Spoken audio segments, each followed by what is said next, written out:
Moses said to the people of Israel, "Come with me to Canaan, where the milk and honey are flowing." സായിപ്പ് പറയുന്നതെന്തെന്നാൽ ഇസ്രായേലിന്റെ മക്കളെ തേനും പാലും ഒഴുകുന്ന കാനാൻ ദേശത്തേക്ക് നമുക്ക് പോകാം. They complained to Moses when they were hungry. They complained to Moses when they felt hungry. സഹോദര, ഞാൻ ദൈവ ശുശ്രൂഷയിൽ വ്യാപൃതനായിരിക്കുകയാണ്. 2 ദിവസത്തിനുള്ളിൽ ഓഫീസിൽ എത്തിക്കോളാം. ഇല്ലെങ്കിൽ തന്നോട് ഞാൻ അരുൾ ചെയ്യുന്നു, സഹോദര, നിനക്ക് നിന്റെ ജോലി എന്നേക്കുമായി നഷ്ടപ്പെടും. അതിനുള്ള ഇടവരുത്താതിരിക്കാൻ നമുക്ക് കർത്താവിനോട് പ്രാർത്ഥിക്കാം. Hallelujah, hallelujah. സായിപ്പ് പറയുന്നത് എന്തെന്നാൽ ഇസ്രായേലിന്റെ മക്കളെ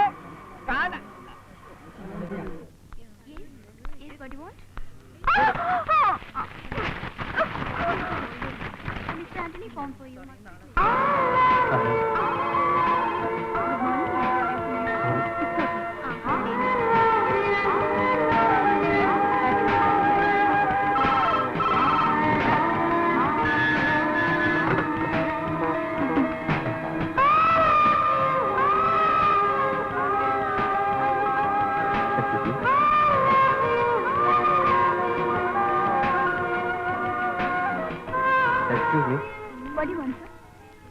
ബോംബെ ഫ്ലൈറ്റിന് നാളത്തേക്ക് ടിക്കറ്റ് ഉണ്ടോ എന്നറിയാനാ. ഉണ്ടോ? സോറി, നാളത്തേക്കല്ല, മറ്റന്നാളത്തെ കാര്യത്തിന് ഞാൻ പറഞ്ഞത്.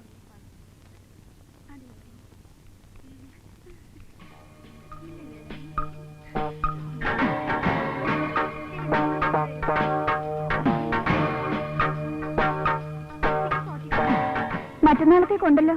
മറ്റന്നാളത്തേക്കുണ്ടോ? മറ്റന്നാളത്തേക്കെന്ന് പറയുമ്പോ 24 എനിക്ക് 25-ാം തീയതി വേണ്ടത്. മിസ്റ്റർ, നിങ്ങൾക്ക് എന്നാ ടിക്കറ്റ് വേണ്ടെന്ന് വെച്ചാൽ ഡിസൈഡ് ചെയ്തിട്ട് വരൂ. ദേഷ്യപ്പെടാതെ മാഡം, ഒന്ന് നോക്കണം.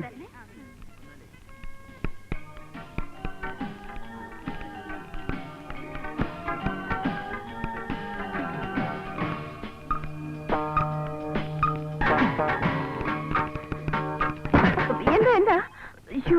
സോറി, എന്തെങ്കിലും പറ്റിയോ? ഇല്ലില്ല. എന്താ വേണ്ടേ? ഈ ബോംബെ കൽക്കട്ട ഫ്ലൈറ്റിലെ സമയം അറിയോ? ഹലോ, സൗരും കൂടെ നോക്കിക്കോളൂ. ചാർട്ട് ഇതാ.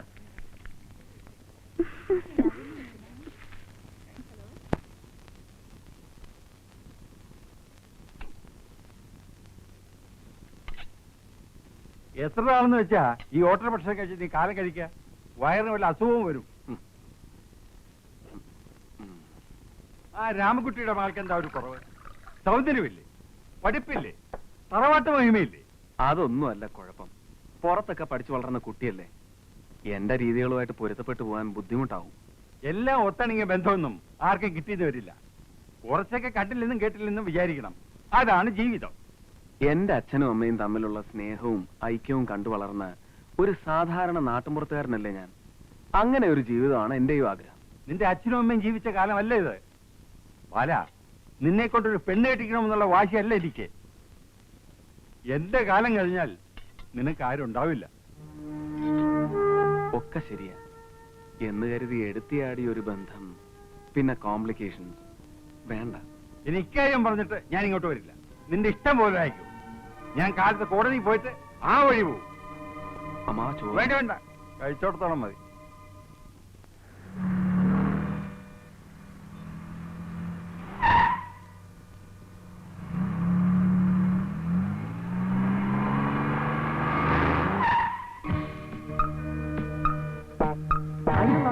എന്താ റോഡിൽ കൂടെ നടക്കാൻ പാടില്ലേ? എന്നെ മനസ്സിലായില്ലേ? പിന്നെ സിറ്റി കമ്മീഷണർ അല്ലേ? അല്ലേ കളക്ടറാ അല്ലേ സാറേ? അയ്യോ, അറിഞ്ഞില്ല കേട്ടോ. നമസ്കാരം സാറിന്. നമസ്കാരം പറഞ്ഞോളൂ. നമസ്കാരം സാർ. കളക്ടർ സാറിന് എന്താ വേണ്ടേ? അത് മോൻ കണ്ടാൽ അറിയില്ലേ?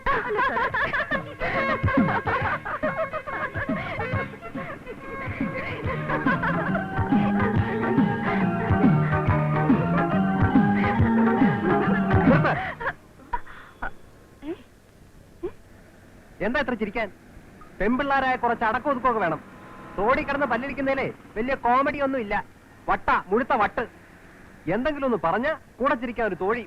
ചിരിക്കേ, എന്താ നിർത്തിക്കളഞ്ഞത്? ആണുങ്ങളെ കളിയാക്കുന്നതിലേ വലിയ ക്രെഡിറ്റ് ഒന്നും ഇല്ല.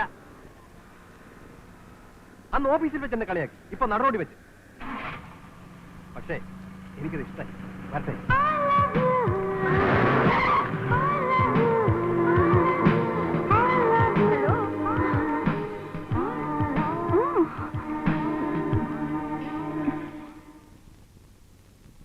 ഡെവലപ്മെന്റ് അതോറിറ്റിയുടെ ഒബ്ജക്ഷൻസ് ഒന്നും സാറ് കണക്കാക്കണ്ട. ആ ക്ലാരിഫിക്കേഷൻസ് ഒക്കെ ഇന്ന് തന്നെ അയക്കുന്നുണ്ട്. ട്രഷറി നിയന്ത്രണം തീരുന്നത് വരെ സഹിച്ചല്ലേ പറ്റൂ. സർ അയക്കാം സർ. ഓക്കെ. ഉണ്ണിമാവനത്തിരി പരിഭവത്തിലാ പോയിരിക്കുന്നത്. എന്തു പറഞ്ഞു? ഇനി ഇങ്ങോട്ട് വരില്ലെന്നാ പറഞ്ഞേ. ആ അതെ അതെ, നാളെ നേരം വെളുക്കുമ്പോ ആളിങ്ങെത്തും. ഏതെങ്കിലും പെൺകുട്ടിയുടെ പേരും പറഞ്ഞു. ഞാനും ഒരാലോചനയും കൊണ്ടാ വന്നിരിക്കുന്നത്. ആ മനസ്സിലായി. ഉണ്ണിമാവൻ പിണങ്ങി പോയപ്പോഴേ കുറുപ്പിയേട്ടന് ജോലിയായി എന്ന് ഞാൻ പ്രതീക്ഷിച്ചതാ. അയ്യോ, ഇത് സാധാരണ പറയും പോലെ അല്ല. എന്റെ നോട്ടത്തിൽ നല്ല കുട്ടി, നല്ല ആൾക്കാര്, ജാതകവും നന്നായി ചേരും. അതൊക്കെ ശരി.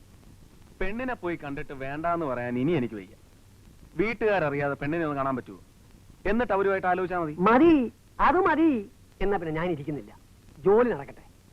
കാണാനുള്ള സൗകര്യം നോക്കി ഞാൻ അറിയിക്കാം. ആ ആ.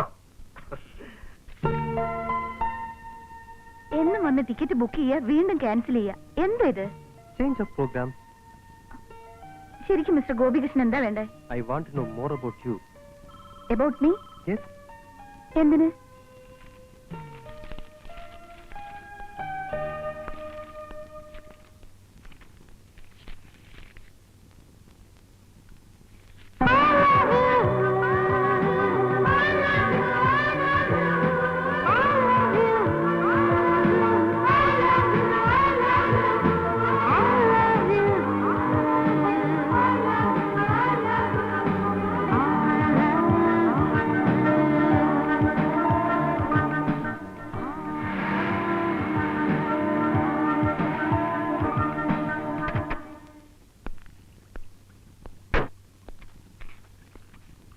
ഇതൊക്കെ ചെയ്യാൻ വേറെ ആരുമില്ല ഇവിടെ. ഇത്തിരി കഴിയുമ്പോ കൈ വയ്യ, കാല് വയ്യ എന്നൊക്കെ പറയാൻ. എന്തു പറ്റിയെന്ന്? അമ്മ ഒരു നേരെ അടങ്ങിയിരിക്കത്തില്ല. വയസ്സായാൽ കുറച്ചൊക്കെ വിശ്രമം ആവശ്യമാണ്. നീ എന്തോ മനസ്സിൽ കണ്ടിട്ടുണ്ട്, അതാ ഈ സോപ്പിടല്. അമ്മയെ സഹായിക്കാൻ ഈ വീട്ടിൽ ഒരാൾ ഉണ്ടായേ പറ്റൂ. അതെ അതെ, അത് ഞാൻ നിന്റെ അച്ഛനോട് എന്നേ പറയുന്നതാ. സമ്മതിക്കണ്ടേ? തുണി നനയ്ക്കാനും പാത്രം കഴുകാനും മാത്രമാണെങ്കിൽ ഒരാളെ കൊണ്ടുവന്ന് തരാമെന്ന് ആ വേലായിരുന്നു ഏറ്റിട്ടുണ്ട്. ഓ, ഈ അമ്മയുടെ തല ഒന്നും കേറത്തില്ല. അമ്മ ഇതങ്ങനെയല്ല. പിന്നെങ്ങനെയാടാ? അത് ഞാൻ പറയാം. വാ, വാ. ഈ ചെറുക്കന്റെ ഒരു കളി. കാര്യം എന്താന്ന് വെച്ചാ പറ. അതായത് ഈ അടുക്കളയിലും പുറത്തുമൊക്കെ അമ്മയ്ക്കൊരു കൂട്ടിന്, അതായത് സ്ഥിരമായിട്ട്. എടാ തിരുവാലി, നീ ആള് കൊള്ളാമല്ലോ. അതൊക്കെ അച്ഛനെന്തി നടക്കാനിറങ്ങി വരുന്ന വഴി ഏതോ നമ്പ്യാരെ കാണാനുണ്ട് അത്രേ. നിന്റെ കാര്യത്തിൽ തന്നെയാ. എന്റെ കാര്യത്തിലും എന്താ? എന്റെ അമ്മയെ അച്ഛൻ വല്ലോ അലമ്പോ പാർട്ടിയുടെ ഫോട്ടോയും ജാതകവും തപ്പിപ്പിടിച്ചോണ്ടെങ്കിൽ പോരും. ആഹാ, ഇപ്പൊ അങ്ങനെയായോ? അമ്മേ, അച്ഛന് ഞാൻ അല്പം ജോലി കുറച്ചിട്ടുണ്ട്. പറഞ്ഞേര്, ഇനി മോന് വേണ്ടി നാട് നീളെ പെണ്ണ് അന്വേഷിച്ച് നടക്കണ്ടെന്ന്. എന്താ, നീ ആരെങ്കിലും കണ്ടുവച്ചിട്ടുണ്ടോ? ഹേയ്, ഞാൻ എവിടുന്ന് കണ്ടുവെക്കാൻ? ഒരു ദിവസം ട്രാവൽ ഏജൻസി ചെന്നപ്പോ ഒരു പെണ്ണിനെ കണ്ടു. ആ കൊള്ളാം, ആര് കണ്ടാലും ഇഷ്ടപ്പെടും. ആദ്യം കണ്ടപ്പോ എനിക്ക് ഇഷ്ടപ്പെട്ടു. അമ്മ കണ്ട അമ്മയ്ക്കും ഇഷ്ടപ്പെടും. മതി മതി. അപ്പൊ ഇതിനായിരുന്നല്ലേ വാല് പോക്കിയത്? പറ, എവിടെ ഉള്ളതാ കുട്ടി? അതൊന്നും എനിക്കറിയില്ല. കണ്ട ഉടനെ ഊരും പേരും ഒക്കെ ചോദിക്കാൻ പറ്റുമോ? ഒരു ദിവസം ചന്ദനക്കുറി കണ്ടപ്പോ ഹിന്ദുവാണെന്ന് മനസ്സിലായി. ചന്ദനക്കുറി കണ്ടുകൊണ്ട് ജാതി മതം ഒന്നും തീരുമാനിക്കണ്ട. ആരാന്ന് കൃത്യമായി അറിഞ്ഞുകൊണ്ട് വാ, ഞാൻ അച്ഛനോട് പറയാം. ആ പിന്നൊരു കാര്യം, പറയുന്നത് ഒരു തഞ്ചത്തിലൊക്കെ ആവണം. അച്ഛൻ ചിലപ്പം കയറി ഇടങ്ങോലിടുമായിരിക്കും. എന്നാൽ ഉള്ള കാര്യം ഞാൻ ഇപ്പോഴേ പറഞ്ഞേക്കാം. എനിക്ക് ആ പെണ്ണ് ഇഷ്ടമാണ്. ഞാൻ ആ പെണ്ണത്തെ കെട്ടുകയും ചെയ്യും. അല്ല, കെട്ടിച്ചു തരണം. ആരെ കെട്ടിച്ചു തരുന്ന കാര്യമാ പറയുന്നത്? അല്ല ഗോപി, ആ എല്ലാം ഞാൻ കേട്ടു. അവനതാണ് താല്പര്യമെങ്കിൽ നമുക്കത് തന്നെ ആലോചിക്കാം. എന്താ സാവിത്രി?